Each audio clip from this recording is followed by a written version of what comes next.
चंदन.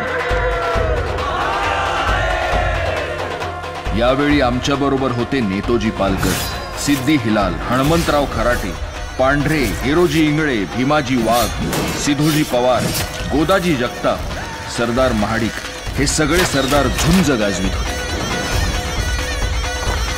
सातारा, खटाव, मायणी, आष्टी, वडगाव, वेळापूर, कराड, पाली, नेरळे, कामेरी, कोळे या मार्गाने आम्ही करविरास पोहोचलो. अवघ्या 10 दिवसात स्वराज्य 5 पटीनं वाढलं. जवळ 5 कोसांवर आदिलशहाचा लाडका पन्हाळा होता. हा स्वराज्याच्या सीमेवरचा किल्ला आम्हाला हवाच होता.